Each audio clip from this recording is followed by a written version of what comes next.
This week, Len and Bob take to the open road along with Aoife and Mary.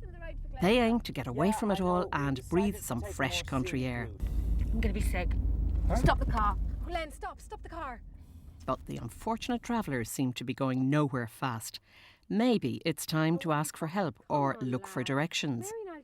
If you're trying to find your way around, stay with us for learning points on road signs, reading maps, who's who in the Eurozone, and tips on word searches. Don't forget your Read Right Now workbook. This week we're working on pages 166, 169 and 176. You can get your free copy by ringing the helpline at 1800 20 20 65. Donegal is our first stop this week, where we go to meet Michael Costello and his daughter Jessica.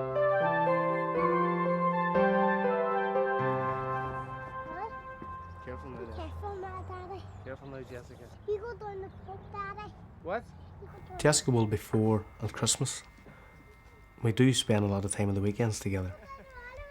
We go to the park, we just walk and we spend good quality time together at the weekends, which I would feel is very important.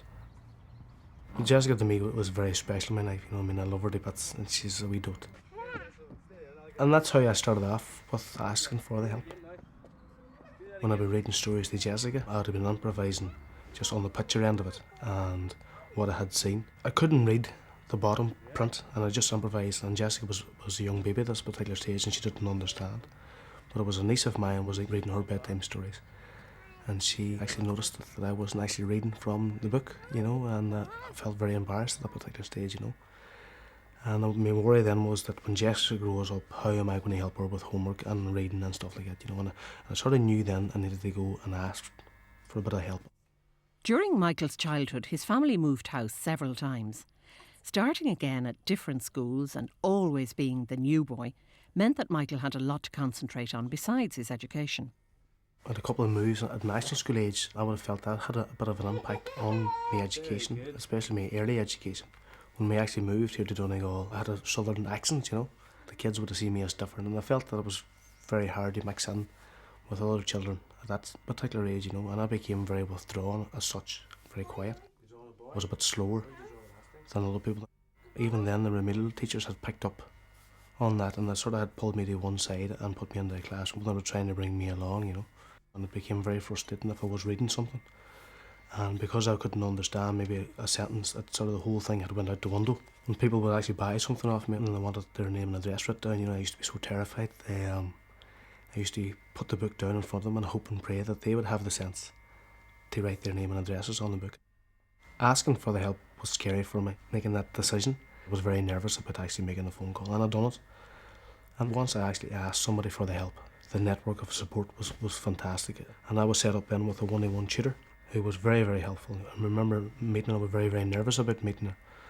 And what was I going to get myself into? And I'm sure Marie actually felt the very same way about me, because she didn't know what she was going to meet either, And I'd done that, and it was probably one of the best things I've ever done. My confidence was very low at the start, very, very low, and we worked on that. I read out aloud, which was very good, my confidence. And my spelling and my writing and everything else. And I improved dramatically,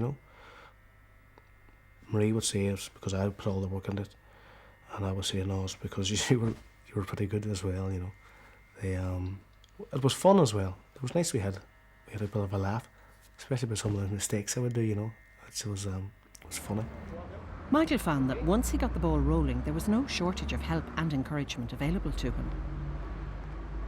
WorkLink, they were there as a support network for me as well. They were very, very good, and they were very, very supportive of me. And they helped me build up my confidence, and they actually got me a job working as a caretaker here in the town. When I was doing the ECDL computer course, I needed to learn how to type on the computer. I was very, very slow at typing. And WorkLink provided me with a computer so I could bring up my speed on the typewriting. There was actually a program on the computer, and it was Mavis Beacon. It helped me how to type, and I found that was very, very good and very helpful. Going back to education and gaining confidence and self-esteem has had a dramatic effect on Michael's life and outlook. I wouldn't feel ashamed anymore about maybe not be able to spell something or be able to read something or making a mistake. I don't feel that anymore. And if I do have a difficulty, I have people there who I can phone and ask for help. And if application forms come in, I can go and ask for help in that as well. And it's given me the ability to do my own thing, where before I probably depended on people around me to sort out my problems. And today I'll try and do them myself. And if I find a difficulty, I go and ask for help. Very good.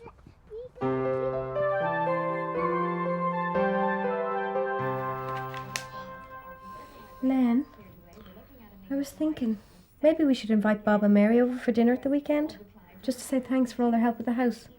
That's nice. I could cook something really special. Mm-hmm. Len, you listen to me.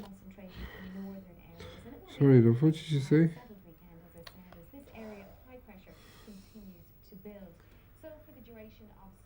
Hey, look, there's going to be a break in the weather at the weekend.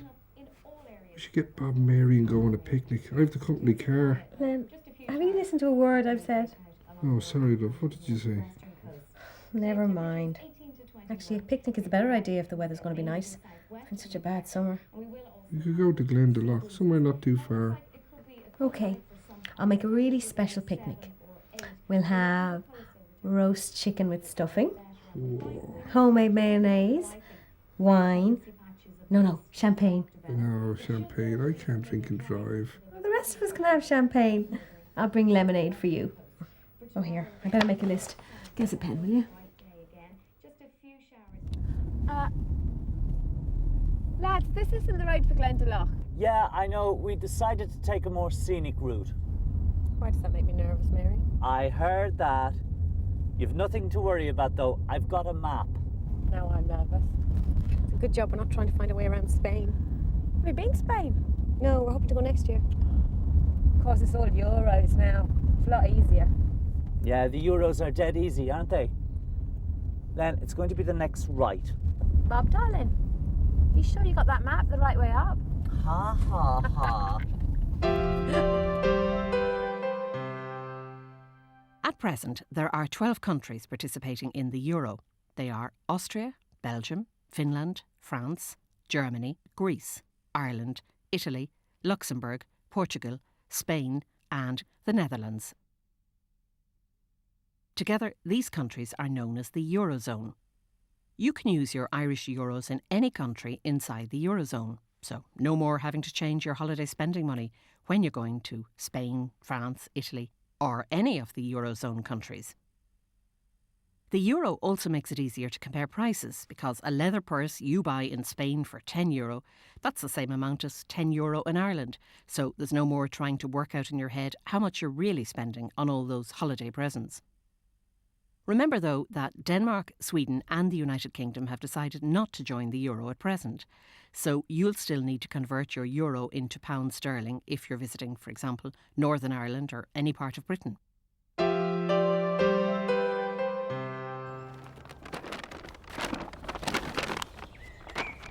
Okay, Len, we turned off here. See? No, look, we should have seen this turn off here by now. Yeah, we must be close though. Mary, will you check that signpost over there for me? I wish you just asked for directions, Len. Why do we need directions? We have a map. I think we're in trouble. What does the sign say? Well, there is no sign for Glendalough. I don't really recognise any other places. That's not the problem. No? No, the sign around the corner says welcome to Wexford is the problem. Wexford? That's impossible. We haven't been travelling that long. I'm joking. I knew we hadn't travelled that far. Look, let's just ask for directions. No, we'll be fine. Come on, lads. Mary and I'll just go back to the farmhouse and ask directions there. Yeah, we'll pretend we're two helpless females. No need. I know exactly where we are. Come on, let's go.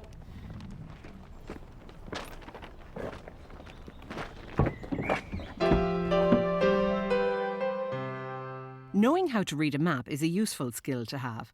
All maps follow some general rules in relation to their layout. For example, they'll usually be laid out so that the top of the page represents north, the bottom is south, east is on the right, and west to the left. Every map will also have what's called a legend or a key, which describes what the different symbols used in the map mean. For example, on this map, The colour brown is used to indicate built-up areas. Green is used for parks and golf courses. And blue is used to show where there's water, for example in rivers and the sea.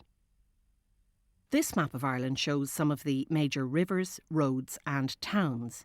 You can see Belfast in the north, Cork in the south, Dublin on the east coast and Galway on the west. There's an exercise on page 166 of the workbook where you can get more practice on reading maps. How long since we last stopped? Feels like ages. Be in Cork soon at this rate. Well, it's just up here on the left. Keep saying that, Len. There are no left turns. I vote we stop and ask the next person we see. Oh, look, there's a garage. Let's stop and ask them. It's just up here on the left-hand side. Len, will you stop being such a macho idiot and ask directions? I'm going to be sick. Huh? Stop the car. Oh, Len, stop the car.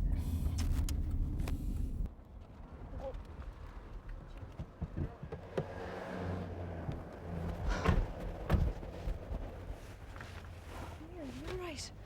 I'm not really sick. Come on, let's get asked for directions. Hi. Hi. We were wondering if you could give us directions to Glendalough. Oh, Glendalough. That's quite a way off. So where are you from? Dublin. Dublin.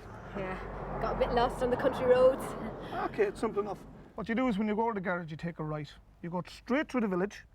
You stay on the road for a couple of miles until you come to a white house with a high fence. And then you take another right. Now that'll put you on the road to Glendalough. And what you should do when you get up there is ask somebody else for directions. Okay? I'm never going to remember all that. Do you have a pen and paper? I could write it down. I have indeed, yeah. Here you are. Great. Okay, so it's right out of the garage and then left at the White House. No. You take a right out of the garage and a right from the White House. Oh. Listen, will I draw you a map? No. It's okay. Thanks a million. That's great. Thank you very much. Okay. Cheers. Okay, good luck to you. Okay. We have it sorted now, lads.